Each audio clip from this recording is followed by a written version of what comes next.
선거철이 되면은 성도들의 관심은 여당이냐 야당이냐 우파냐 좌파냐 보수냐 진보냐 그러면서 서로를 이렇게 줄 세우기를 합니다. 그러면서 목사님은 어느 당입니까? 라고 물어봅니다. 저는 결론부터 말씀드리면은 어디에도 소속된 당이 아니고 저는 오로지 예수당입니다. 만약에 편가르기로 줄을 세운다면은 대한민국은 소망이 없습니다. 대한민국은 지역 감정, 학연, 지연, 이해관계에 따라서 이렇게 분열되어지고 망하는 길을 걷게 될 것입니다. 안타까운 것은 언제부터인가 내가 좋아하는 정당, 내가 좋아하는 사람이라면 묻지 마 이렇게 투표를 하는 경우가 있습니다. 세상은 말할 것도 없고 교회도 예외가 아닙니다. 이것은 신앙생활도 아니고 믿음도 아니고 이거는 철저한 하나님과 관계없는 인본주의입니다. 그러면서 나중에 하나님 우리가 너무 고통스럽습니다. 하나님 너무 우리가 힘듭니다. 하나님 왜 우리를 외면하십니까? 라고 기도해도 이것은 우리의 인본주의의 선택의 결과다라고 할 수가 있습니다. 그리스도인들은 하나님의 뜻, 성경적 가치, 교회의 사명에 따라서 우리가 이렇게 선택하고 판단해야 될 줄로 믿습니다. 그렇다면 우리 그리스도인들은 어떻게 살아야 하는가? 그리스도인들은 대한민국의 국적을 가지고 하나님의 나라의 시민권을 가지고 소위 이중국적자로서 살아가고 있습니다. 그렇기 때문에 우리는 육신의 몸을 입고 이 땅에 살아가는 동안은 상호, 협력, 협조하는 그런 관계를 유지해야 됩니다. 마가복음 15장에 보면은 빌라도가 예수님께 묻습니다. 너가 유대인의 왕이냐? 이때 예수님께서는 말이 옳도다 라고 했습니다. 나중에 예수님께서 십자가에 달려 죽으실 때에 그 십자가 위에 제패가 유대인의 왕이라고 제패를 썼습니다. 이 말은 유대인의 왕은 세상 통치의 왕이 아니라 하나님의 나라의 통치, 즉 영적인 왕이다라는 것입니다. 그래서 요한복음 18장 36절 보면은 내 나라는 이 세상에 속한 것이 아니니라. 만일 내 나라가 이 세상에 속한 것이었다면 내 종들이 싸워 나로 유대인들에게 넘겨지지 않게 하였으리라. 이제 내 나라는 여기에 속한 것이 아니니라 라고 하셨습니다. 우리는 세상에 살면서 동시에 하나님의 나라를 위해서 살고 있는 자인 것입니다. 예수님께서 부활하시고 40일 동안 계시면서 하나님의 나라의 일을 말씀하셨습니다. 오늘 우리가 읽었던 성경 본문의 내용은 사도행전 1장 3절 40일 동안 그들에게 보이시며 하나님의 나라의 일을 말씀하시니라. 제자들이 예수님께 질문합니다. 예수님, 이스라엘 나라를 회복하심이 언제쯤 됩니까? 즉 이스라엘 나라가 독립하고 해방할 그때는 언제쯤 됩니까? 왜냐하면 예수님께서 이제 십자가에 달려 죽으시고 부활 성전하시기 전 마지막 임박한 때에 이 질문이 제자들의 지금까지 그들의 관심이었고, 그리고 이 질문에 대한 답을 주셔야만 이제는 미련 없이 예수님에 대해서 예수님의 그 생각을 알 수 있기 때문에, 자, 이스라엘은 수백 년 동안 이렇게 외침을 당하면서 그야말로 식민지 생활했습니다. 특히 로마 제국의 식민지로서 고통을 받으며 살아왔기 때문에 그래 그들의 관심은 그야말로 이스라엘의 독립 해방입니다. 자, 이런 자들에게 예수님이 뭐라고 말씀하셨을까? 사도행전 1장 7절과 8절 말씀 보면은 때와 시기는 아버지께서 자기의 권한에 두셨으니 너희가 알 바가 아니요 오직 성령이 너에게 임하시면 너희가 권능을 받고 예루살렘과 온 유대와 사마리아와 땅끝까지 이르러 내 증인이 되리라 하시니라. 즉 이스라엘 독립과 해방은 하나님께 맡기고 이것은 하나님의 영역이니까 너희들에게 알 바가 아니요 너희가 할 것은 땅끝까지 복음의 사명, 하나님의 나라의 사명을 가지라는 것이 예수님의 마지막 유언 같은 말씀이었습니다. 자, 그렇다면 예수님의 관심이 무엇이지요?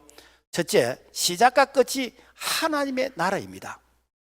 하나님의 나라란 이것은 예수님이 말씀하신 게 아니라 이미 구약 시대부터 하나님께서 이 땅에 하나님의 나라를 건설하는, 즉 신정 국가를 건설하는 것이 하나님의 계획이었습니다.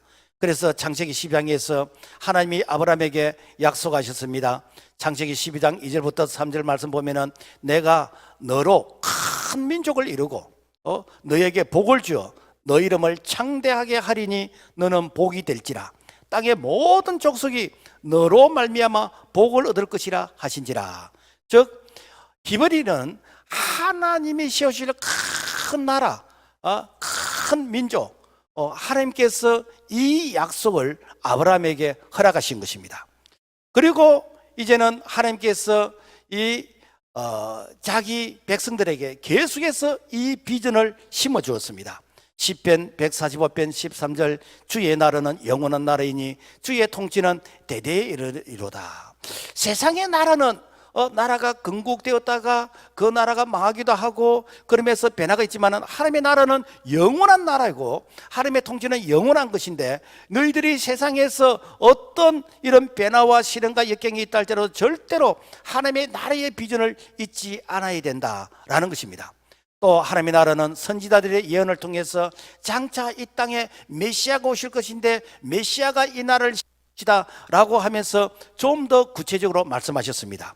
다니엘서 2장 44절 이 여러 왕들의 시대에 하늘의 하나님이 한 나라를 세우시리니 이것은 영원히 망하지도 아니할 것이요 그 국권이 다른 백성에게로 돌아가지도 아니할 것이요 도리어 이 모든 나라를 쳐서 멸망시키고 영원히 있을 것이라. 무엇인가? 구약의 이러한 예언이 신약 성경에서 예수 그리스도를 통해서 구체적으로 이루어지는 것입니다. 예수님께서 공생의 사역을 시작하시면서 첫 번째 설교 주제가 무엇인가? 하나님의 나라였습니다. 마가복음 1장 15절 때가 찼고 하나님의 나라가 가까웠으니 회개하고 복음을 믿으라. 그리고 예수님께서 공생의 사역에서 가르치는 내용이 무엇인가? 다 하나님의 나라였습니다. 특히 마태복음 13장에 보면은 하나님의 나라를 무엇으로 비유할꼬? 그러면서 씨 뿌리는 비유, 계자씨 비유, 누룩의 비유, 또 가라지의 비유, 진주의 비유, 물고기 비유. 그래서 이 하나님의 나라를 이 백성들의 눈높이에서 그들의 어떤 환경에서 그들이 이해할 수 있도록 하나님의 나라를 다양한 각도에서 이렇게 비유로 설명하셨습니다. 즉 하나님의 나라는 비록 작지만은 점진적으로 이렇게 확장되어지면서 나중에 하나님께서 통치하시는 완전한 나라가 이 땅에 임하실 것이다 라는 것이 예수님의 가르치심이었습니다. 마지막으로 예수님께서 성천하시기 전 하신 말씀도 하나님의 나라였습니다. 오늘 우리가 읽었던 이 사도행전 1장 3절 그가 40일 동안 그들에게 보이시며 하나님의 나라의 일을 말씀하시니라.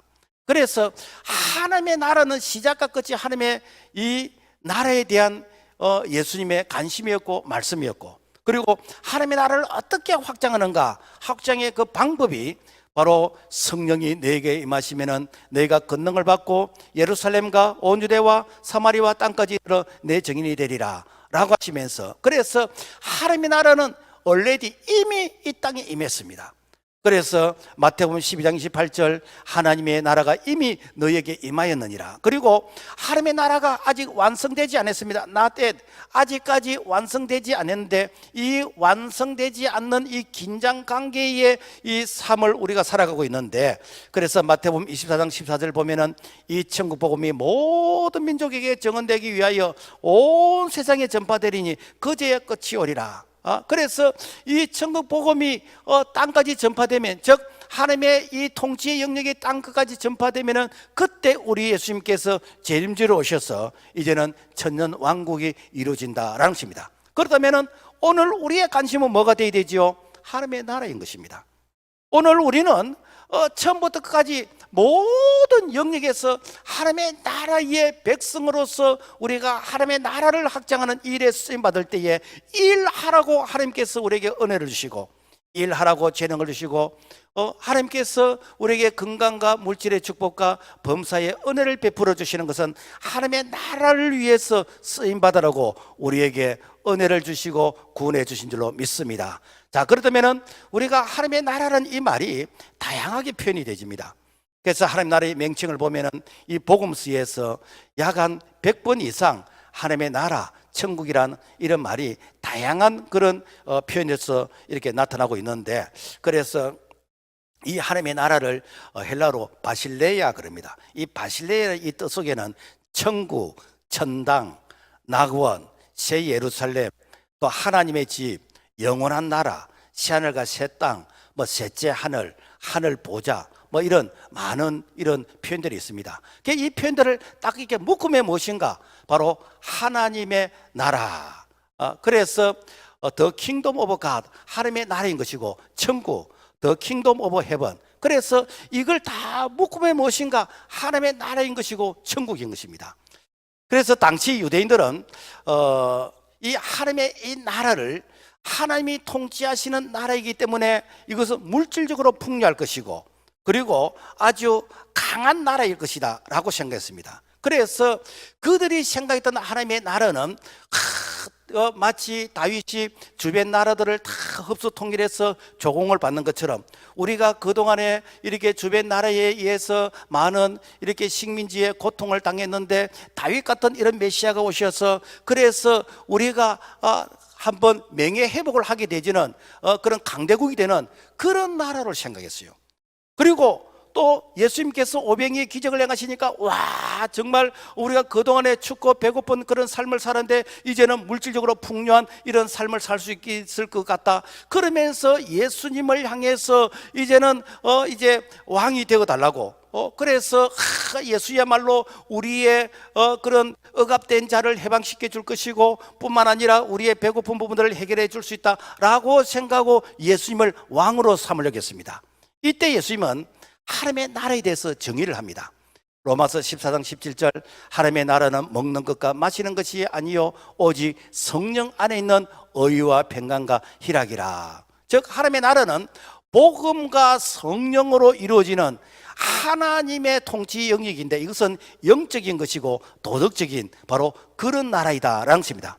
세상 나라는 권력이 있는 것이고 그리고 어떤 경제가 이렇게 다스려지는 나라인데, 하나님의 나라는 하나님과의 관계에서 하나님께서 이 땅의 말씀으로 통치하시는 그래서 도덕적이고 영적인 하나님의 이 통치의 그 영역이다라는 것입니다. 그래서 하나님의 나라는 여기 있다 저기 있다가 아니라 너희 안에 있다. 왜 그런가? 바로 하나님의 임재의 영역이기 때문입니다. 자, 그렇다면 하나님의 통치가 무엇이지요? 이 하나님의 통치는 하나님의 임재, 즉 하나님의 다스림, 그 하나님의 이 통치하신 바로 이 부분이 하나님의 나라인데, 많은 사람들이 하나님의 나라 그러면은 우리가 사후에 죽고 나서 천국 가는 천당을 하나님의 나라라고 생각합니다. 물론 이 천당이 하나님의 나라 맞습니다. 그러나 천당은 우리가 노력해서 가는 것이 아니에요. 우리가 예수 믿을 때에 하나님께서 우리에게 천당 가는, 천국 가는 것은 이것은 자동적으로 이것은 우리에게 은혜로 주어지는 것입니다. 그렇다면 이 땅 위에서 예수님께서 이렇게 사역하실 때 하나님의 나라는 무엇인가? 이거는 현실적인 하나님의 나라인 것입니다. 그래서 현재 지금 now 그리고 here 여기서, 그래서 현재 이 땅 위에서 하나님의 나라를 세우고 하나님의 나라가 확장되는 이 일을 위해서 예수님께서 이 땅에 오셨습니다. 마가복음 1장 15절, 때가 찼고 하나님의 나라가 가까이 왔으니 회개하고 복음을 믿으라 하시니라. 그래서 하나님의 나라의 건국을 위해서 예수님이 이 땅에 오셨는데, 그런데 하나님의 나라는 추상적인 그런 어떤 이념적인 그런 나라가 아니고 현실적인 나라는 거예요. 그러다 무엇입니까? 현재 이 땅 영토, 그 영토는 국제법에서 국가의 통치권이 미치는 그 영역을 이제 국토라고 얘기합니다. 우리나라 건국을 이렇게 상해 임시정부로 시작할 것인가, 1948년 이렇게 8월 15일로 이렇게 시작할 것인가, 이렇게 해서 논쟁이 많은데, 사실은 영토는 우리가 대한민국이 국제법으로 인정되어지는 그 영토인 것입니다. 자, 그렇다면 하나님의 영토는 어디일까? 하나님이 통치하시는 그 영역인 것입니다. 그래서 창세기 12장 1절 여호와께서 아브라함에게 너는 너의 고향과 친척과 아비의 집을 떠나 내가 너에게 보여줄 땅으로 가라. 이 땅은 장차 하나님께서 자기 백성이 들어가서 신정 국가를 이루실 가나안 땅, 오늘날로 치면은 예수 그리스도 안에서 이 복음의 이 통치의 그 영역이 무엇인가? 이것이 바로 현재 이 땅이라는 것이죠. 그리고 땅만 있으면 나라가 됩니까? 국민 백성이 있어야 되지요. 백성이 됩니다. 자, 그렇다면 하나님의 나라의 백성은 누구인가? 하나님께서 이스라엘 백성을 출애굽하게 하셨습니다. 그래서 애굽에서 이게 400년 동안 종살이라던 그들을 모세를 통해서 출애굽하게 하셨는데, 출애굽한 이 백성이 무엇인가? 이것이 바로 하나님의 구원받은 백성이다라는 것입니다. 그래서 신명기 7장 6절 너는 여호와 내 하나님의 성민이라. 너 하나님 여호와께서 지상 만민 중에서 너를 자기 기업의 백성으로 택하시나니. 그래서 하나님께서 자기 백성을 택하시고 하나님께서 구원하신 이 백성들을 무엇 때문에 구원했습니까? 바로 하나님의 나라의 백성으로서 신정 국가를 이루도록 하기 위해서 하나님께서 이렇게 섭리와 계획 가운데서 인도하셨다는 것입니다. 오늘 말하면은 우리가 예수 그리스도를 우리가 영접할 때에 하나님의 자녀가 되는 권세를 주셨습니다. 자, 그렇다면은 우리가 하나님의 자녀가 되는 권세를 받았다는 것은 하나님의 나라의 백성이다라는 것입니다.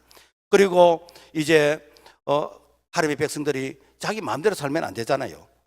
이렇게 국민이 자기 마음대로 살면은 그야말로 무법천지가 되잖아요. 그래서 법의 다스림을 받아야 됩니다. 그래서 우리나라도 건국되기 전에 1948년 7월 17일 이 헌법이 이렇게 선포가 되었습니다. 그러니까 로마에 가면은 로마의 법을 따라야 하듯이 하나님의 나라의 백성들도 하나님의 법을 따라야 됩니다. 이게 무엇인가? 바로 하나님께서 이 모세를 통해서 시내산에서 율법을 주셨는데, 그 율법의 작은 축소판이 십계명인 것이고, 그래서 하나님께서 백성들에게 너희들이 이렇게 살아야 된다라고 하면서 이런 많은 법을 주셨습니다. 신명기 17장 18절 보면은 그가 왕위에 오르거든 이 율법서의 등사본을 평생 자기 옆에 두고 읽어 그의 하나님 여호와 경외하기를 배우며 이 율법의 모든 말과 이 규례를 지켜 행할 것이라. 자, 그래서 법이 없으면 어떻게 되지요? 목소리 큰 사람이 이기잖아요.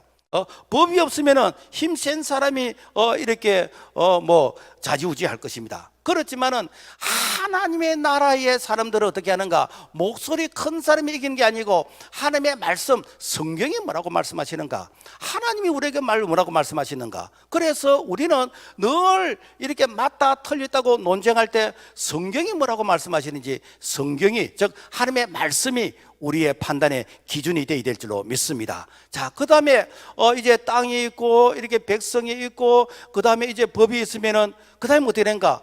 머리가 많으면은 여러분요, 이거는 괴물이 됩니다. 그 머리는 하나가 되어야 되는 거예요. 그래서 우리가 대통령을 세우는 것이고 우리가 지도자를 우리가 선거 투표에서 우리가 세우잖아요. 자, 그래서 하나님의 나라의 지도자는 누구신가? 왕이신 하나님인 것입니다. 하나님이 온 세상을 통치하십니다. 그래서 시편 103편 19절의 말씀 보면은 여호와께서 그의 보좌를 하늘에 세우시고 그의 왕권으로 만유를 다스리시도다. 민주주의의 그 주권은 그 국민에게서 나온다 그러잖아요, 그죠? 그런데 하나님의 나라의 주권은 하나님께 있습니다. 그래서 하나님의 통치를 받는 그곳이 바로 이렇게 하나님의 나라의 영역이기 때문에, 그래서 교회는 완전한 하나님의 나라는 아니지만은 교회는 하나님의 나라의 가장 이렇게 선명한 그런 나라입니다. 그래서 교회는 민주주의가 아닙니다. 바로 신본주의, 하나님이 통치하시는 영역이다라는 것입니다. 그래서 다윗은 이렇게 기도했습니다. 하나님이여, 주는 하늘 위에 높이 들리시며 주의 영광이 온 세계 위에 높아지기를 원하나이다. 그래서 오늘 우리의 기도가 하나님 높임 받으시옵소서. 우리가 하나님의 절대 주권 앞에서 우리가 순종하겠습니다 라고 하는 자는 하나님의 다스림과 보호를 받게 될 줄로 믿습니다. 자, 그렇다면은 하나님 나라를 우리가 어떻게 경험할 수 있냐는 거예요. 응? 하나님 나라를 경험하기 위해서는 우리가 하나님 앞에 제일 먼저 해야 될 첫 단추가 무엇인가? 회개입니다. 예수님께서 공생의 사역을 첫 시작하실 때 무슨 말씀을 하셨는가? 마태복음 4장 17절 회개하라 천국이 가까웠느니라. 응? 그리고 예수님보다 6개월 먼저 와서 이렇게 예수님의 사역을 준비하던 세례 요한도 뭐라고 이렇게 말씀하시는가? 마태복음 3장 2절 회개하라 천국이 가까웠다. 자, 그래서 이 회개하면은 성령을 선물로 주십니다. 성령이 우리 안에 임하게 되어지면은 이 영적으로 장님된 우리가 영안이 열리게 되는 것이고, 영적인 귀머거리가 영의 귀가 열리면서, 그러면서 에바다 열리면서 하나님을 아버지로 부르게 되는 것이고, 예수님을 나의 주라고 고백하게 되는 것입니다. 이게 무엇인가? 성령이 하시는 일이에요. 그러니까 회개하지 않으면 성령의 역사를 경험하지 못하는 것입니다. 그래서 회개하라고 말씀하십니다. 그래서 마태복음 3장에 보면은 회개하지 않는 바리새인과 사두개인들과 당시 종교 지도자들을 향해서 이 독사의 자식들아, 그러면서 회개를 촉구했습니다. 왜 그런가? 회개하지 않고 이렇게 이 종교적인 일을 하는 이런 자들은 하나님의 나라를 방해하는 자이지, 이런 자들이 하나님의 나라를 세우는 일이 아니거든요. 오늘도 마찬가지입니다. 우리가 회개하고 우리가 주의 일에 이렇게 참여해야 되지, 회개하지 않고 종교인으로서 길들여진 자가 주의 일을 한다는 것은 하나님의 나라의 일을, 이것은 돕는 것이 아니라 오히려 망치는 것이기 때문에, 그래서 우리의 신앙의 첫 단추가 무엇인가? 회개하고 이 성령이 우리 가운데 임하실 때 성령이 우리를 통해서 나타나시는, 일하시는 그런 성령의 사람이 되어야 될 줄로 믿습니다. 그 다음에 무엇인가? 치유와 그 다음에 귀신이 이제 떠나게 되지는 이런 일이 일어납니다. 자, 마태복음 12장 28절 말씀 보면은 내가 하나님의 성령을 힘입어 귀신을 쫓아내는 것이면 하나님의 나라가 이미 너에게 임하였느니라.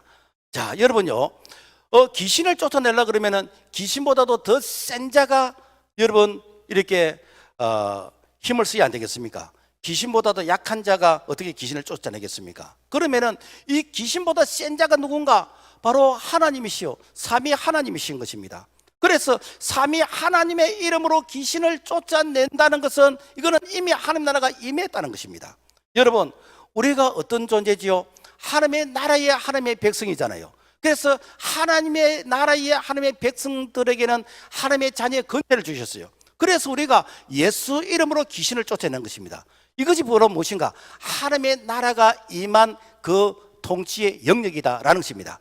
그 다음에 치유가 일어납니다. 누가복음 4장 18절 주의 성령이 내게 임하셨으니 포로된 자에게 자유를, 눈먼 자에게 다시 보게 함을 전파하며 눌린 자를 자유케 하며 주의 은혜의 해를 전파하게 하심이라. 무엇인가? 하나님의 나라가 임한 그곳에는 여러분 이제 치유가 일어납니다. 이 묶인 자가 해방과 자유를 얻게 됩니다. 눌린 자가 이렇게 자유함을 누리게 됩니다. 어떻게 가능하지요? 바로 그 악한 영보다도 더 강한 자가 이렇게 오셨기 때문에 가능한 것이거든요. 사실 우리가 예수 믿기 전에 어떤 존재였습니까? 우리가 어둠의 영에 눌린 자였습니다. 우리가 예수 믿기 전에는 악한 마귀 사탄이 우리를 결박한 그런 상태였습니다. 누가 우리를 구원해 주지요? 예수 이름의 권세가 우리를 구원해 주셨다라는 것입니다. 지금도 눌린 자들이 얼마나 많은지, 그래서 그 눌린 자들 때문에 그야말로 가정이 힘들어지고 사회가 힘들어지고 나라가 힘들어지고, 바로 이런 상황 가운데에서 우리가 하나님의 나라의 백성으로서 예수 이름의 권세로서 우리가 선포하면서 해방과 자유를 이렇게 얻도록 우리가 이렇게 복음의 활동하는 이것이 바로 오늘 우리의 사명이 되어야 될 줄로 믿습니다. 미국에서 가장 유명한 존스 홉킨스 이 병원의 통계 자료에 의하면은 우리가 병들었을 때에 병원의 치료를 받는데, 병원의 치료를 받을 때에 내가 기도하고 치료받는 사람, 또 나를 위해서 중보 기도를 해주는 그런 상태에서 치료를 받는 사람, 그러니까 기도가 없이 그냥 어로진의 도움에 의해서 치료를 받는 사람보다도 내가 기도하고 배워서 기도해주는 그런 기도의 백그라운드가 있는 사람의 기도가 훨씬 더 치유와 회복이 빠르더라는 것입니다. 이게 왜 그런가? 마가복음 16장 18절 병든 자에게 손 얹은 자 나으리라. 이 말은 뭔가 하면 이미 하나님의 나라, 하나님의 통치가 임했기 때문에 하나님께서 그 기도 가운데서 응답하시는, 역사하시는 그런 은혜가 임하고 있는 줄로 믿습니다. 자, 그렇다면 우리가 이렇게 하나님의 자녀로서 우리가 이 세상에 살잖아요.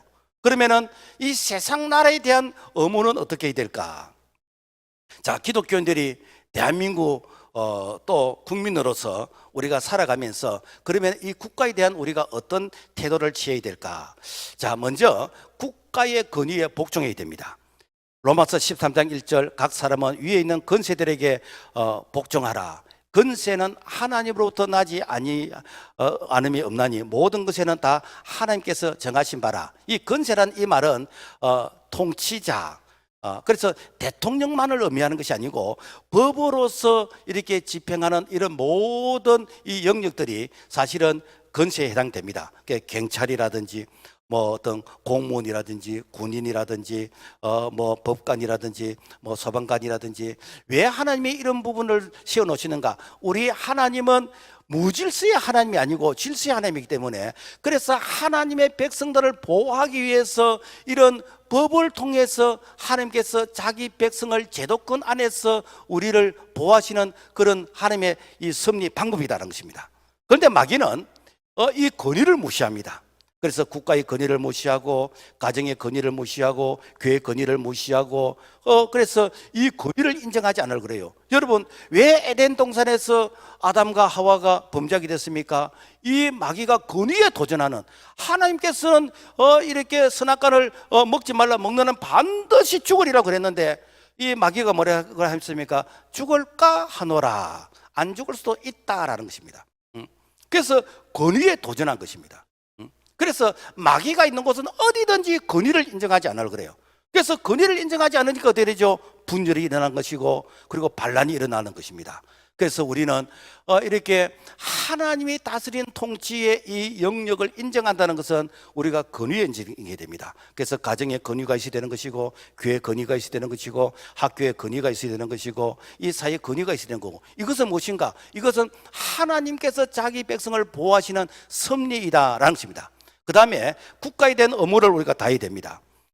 우리가 뭐 4대 의무라면은 무슨 의무가 있지요? 뭐 국방의 의무가 있고 납세의 의무가 있고 교육의 의무가 있고 그 다음에 어떤 근로의 의무가 있습니다. 그래서 로마서 13장 6절과 7절 말씀 보면은 너희가 하나님의 일꾼이 되어 모든 자에게 줄 것을 주되 조세를 받을 자에게 조세를 바치고 이게 이 간세를 맡은 자들에게 간세를 바치고 두려워할 자를 두려워하며 존경할 자를 존경하라.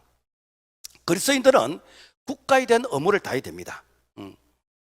그래서 우리는 그 대한민국 이 국민으로서 살아갈 때 대한민국의 법을 지키면서 대한민국에서 해야 될 그런 의무를 우리가 성실히 해야 됩니다.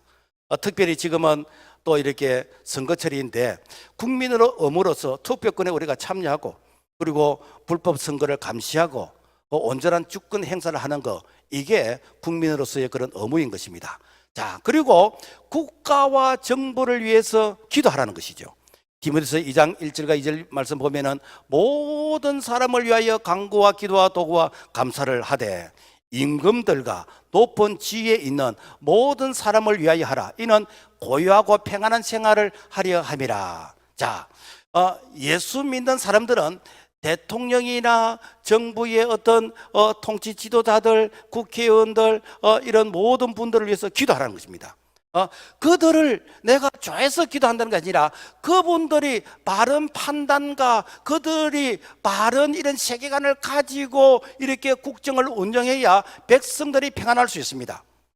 그래서 이 대통령과 이 정부 지도자들이 잘못된 이념과 사상과 이런 사고를 가지게 되지면은 그 피해를 누가 입는가? 백성들이 있기 때문에. 그래서 우리는 늘 이렇게 공사석에서 대통령과 이게 정치, 이게 지도자를 위해서 기도해야 됩니다.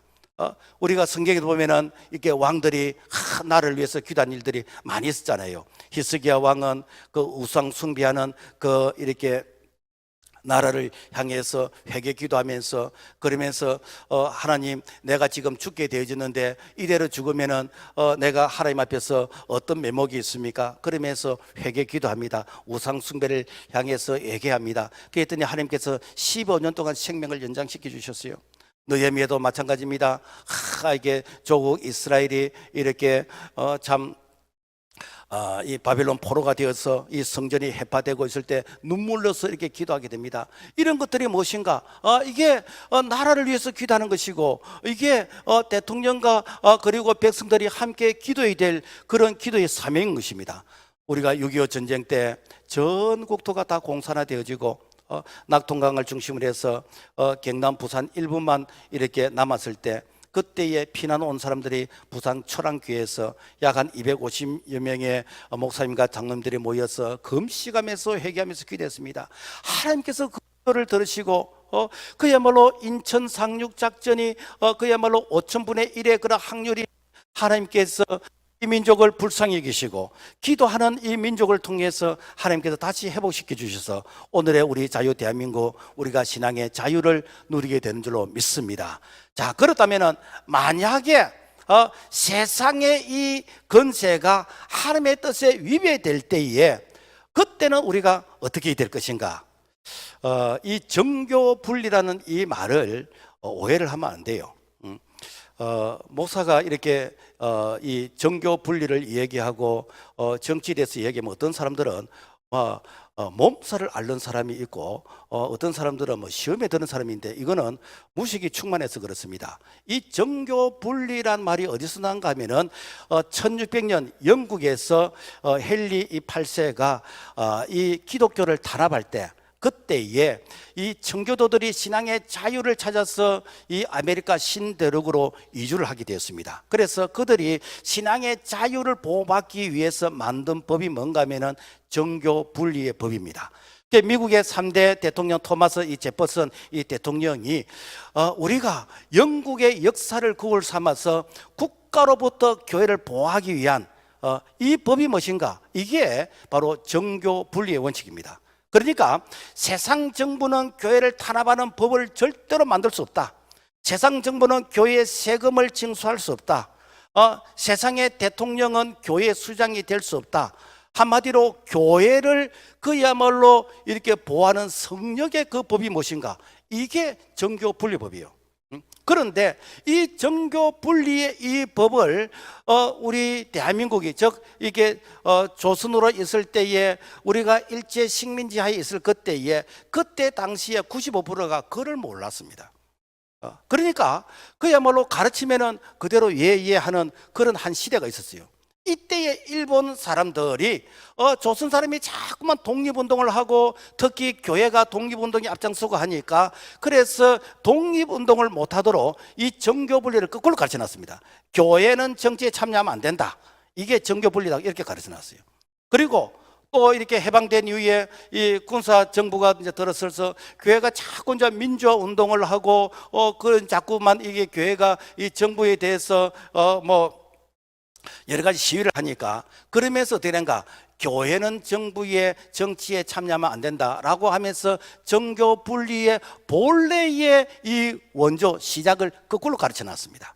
그리고 이 전통 교회가 왜 정교 분리에 대해서 알레르기 이렇게 반응을 보이냐 하면은, 이 정교 분리를 바르게 해석해서 적용하지 않고 일부 진보 성향의 이런 교회 이런 협의에서 그래서 이 이념가 그러면서 어떤 그 사상적인 그런 측면에서 이 정치에 참여하는 거예요.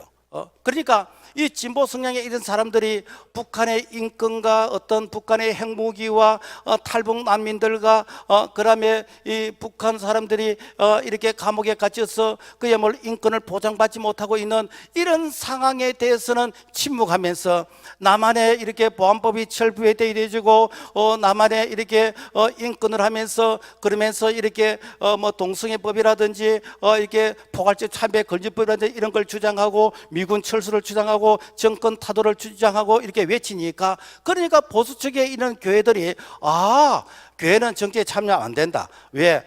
저런 모습이 이렇게 교회가 정치에 참여한 것이라면 이것은 해면 안 된다 라고 하면서 정교 분리를, 소위 말해서 이렇게 이 정교 분리에 대한 그런 이 피해자로서 이 정교 분리를 외치면 안 된다고 이렇게 가르쳤습니다. 여러분, 이것은 본질을 호도했기 때문에, 본질을 잘못 가르쳐서 나타나는 부작용이지 본질은 그게 아니잖아요. 러시아의 공산주의 지도자 레닌이 거짓말을 100번 하면은 참말이 된다고 그랬습니다. 그래서 거짓말을 자꾸만 반복해서 들으면은 그것이 이제는 우리에게 세뇌가 되어져서 이것이 참말처럼 들리게 되어지는, 그래서 그동안에 한국 교회와 많은 사람들이 이 정교 분리를 잘못 알고, 그래서 이 정교 분리를 바르게 가르치려고 하면은 그동안에 이렇게 가스라이팅 당했던 이런 이렇게 교인들은 마치 알레르기 반응을 보이면서 그러면서 머리가 쥐가 나는 것처럼 시험이 들고, 여러분 이것은요 무식이 충만한 것입니다. 본질은 그것이 아닙니다. 본질은 무엇인가? 이 땅에 하나님의 나라를 세워서 하나님의 나라를 대적하는 이런 부분에 대해서는 아닌 것은 아니요라고 하는 것이, 이것이 무엇인가? 세상의 법 위에 상위 법이 하나님의 법이고, 세상의 왕의 상위 왕이 누구인가? 바로 하나님이 왕이시다라는 것입니다. 그렇다면은 교회가 세상으로부터 이렇게 탄압을 받을 때, 그럴 때 우리는 어떻게 해야 되는가? 기독교 역사 가운데에서 훌륭한 신학자인 어거스틴과 칼빈은 두 왕국론을 주장했습니다. 그러면서 이 정교 분리를 상호 협력, 협조로 이렇게 강조를 했습니다. 자, 교회는 국가의 정책에 협력해야 되는데 하나님의 뜻과 말씀에 어긋나는 명령을 내릴 경우에는 그때는 우리가 어떻게 되는가? 그때는 인간보다는 하나님께 복종해야 된다. 그때는 세상의 법보다 하나님의 말씀의 법이 상위 법이다 라고 하는 것이 바로 이 칼빈의 이 두왕국론의 주장인 것이고, 그리고 이 장로교의 창시자 칼빈의 그런 가르침이었다라는 것입니다. 사실 우리 신앙의 선배들은 일제강점기 때 일본의 신사 참배를 강요당하고, 그리고 6.25 전쟁 때 이 공산당들이 이렇게 교회를 폐지하고 이렇게 할 때에, 그때에 그야말로 이 순교하면서까지 이 비폭력으로 이렇게 저항을 했습니다. 그런 분들이 주기철 목사님이고 손양원 목사님이고, 많은 분들이 순교하면서 이거는 아니다라고 하면서 저항을 했습니다.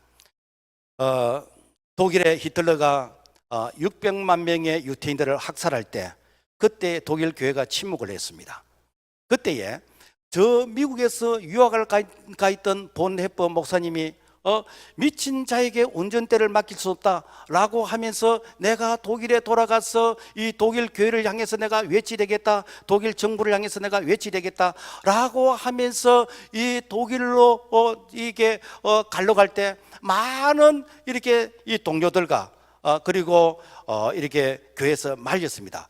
당신이 가면은 당신은 투옥될 것이고, 당신은 투옥되고 거기에서 당신은 죽게 될 것이다. 사실은 이 보네퍼 목사님이 순교를 당했지만은, 그러나 그 독일에 가서 이것은 잘못된 것입니다. 여러분요, 그 유태인이라고 해서 이렇게 죽이는 거, 이거는 하나님의 인권에서 잘못된 것이고, 하나님께서 모든 만민은 똑같이 생명을 주셨는데 이거는 잘못된 것입니다 라고 외쳤을 때에 마치 계란으로서 바위를 치는 것 같은 그런 허무한 것처럼 보이지만은, 나중에 이 보네퍼 목사님의 이 순교적인 저항을 통해서 사실은 이 유태인들의 학살이 이렇게 중단이 되어진 것입니다. 여러분, 북한의 김일성, 김정일, 김정은 3대 독재 정권을 통해서 1900년대, 1990년대 이렇게 300만 명의 그런 아사자가 생기고, 많은 탈북자들이 지금도 중국과 몽골과 이렇게 제3국에서 약 한 30-40만 명 정도가 이렇게 방황하고 있는 이러한 때에, 여러분, 교회가 뭘 하고 있습니까? 정부가 뭘 하고 있습니까? 그런 분들을 우리가 데리고 와야 되잖아요. 그런 분들을 우리가 구출해야 되잖아요. 그런데 왜 그런 사람들이 이렇게 한국에 오는 것을 배신자라고 왜 그들을 여러분요 이렇게 배척합니까? 이것은 여러분요 인권도 아니고 이거는 여러분 나를 사랑하는 것도 아닙니다. 이럴 때 우리는 어떻게 하는가? 침묵하면 안 되고 우리가 그런 분들을 도와야 됩니다. 그런 분들을 데리고 와야 됩니다. 이게 무엇인가? 바로 하나님의 정의라는 것이죠. 초대교회 성도들은 상상할 정도로 엄청난 고난을 당했고 10대 대박해를 당했습니다. 그럴 때마다 초대교회 성도들은 비폭력으로 저항을 했습니다. 스데반은 돌에 맞아 죽으면서 아버지여 저들이 하는 것을 저들이 알지 못하니 저들의 죄를 용서해 달라고 마지막 숨을 몰아쉬면서까지 그들을 위해서 기도했습니다. 여러분, 이 초대교회 성도들이 이 핍박을 피해서 갓하고 그야말로 땅 속에 이 미로같이 거무줄같이 이렇게 참 숨어서 그들이 거기서 태어나서 거기서 죽고 300년을 그렇게 살았는데 그들의 삶이 여러분의 실패의 삶이었습니까? 314년 콘스탄틴 황제가 기독교를 국교로 인정하면서 그래서 모든 길은 로마를 통한다고 할 만큼 그래서 이 로마를 통해서 전 세계 복음이 전파되게 된 거 여러분 그들의 이 수고가 결단코 헛되지 아니했다라는 것입니다. 1517년 마틴 루터가 종교 개혁을 할 때 그때의 로마 교황청이 이렇게 면죄부를 판매를 하고 베드로 성당을 지을 때에 여기에 헌금을 하면은 저 지옥에 가는 자가 천국으로 간다고 이렇게 허위 이런 이렇게 설교를 하고 그리고 이 교황은 죄가 없다 무죄를 주장할 때 아니다 모든 사람이 이 예수 그리스도 외에는 구원 얻을 수 있는 다른 길이 없다라고 반박을 하면서 종교 개혁을 했을 때에 정말 무모하게 보였습니다. 그렇지만은 이 마틴 루터의 종교 개혁이 실패로 끝났습니까? 아닙니다. 오늘 우리의 개신교가 여러분 프로테스탄트라 그러잖아요. 프로테스탄트 뜻이 무엇인가? 저항이란 뜻입니다. 오늘 개신교는 불의에 저항하는 것입니다. 하나님의 말씀에서 잘못된 것을 저항하는 것입니다. 이게 살아있는 교회인 것이고 이게 여러분 종교 개혁자가 그들이 순교하면서 우리에게 물려준 신앙의 유산 아닙니까?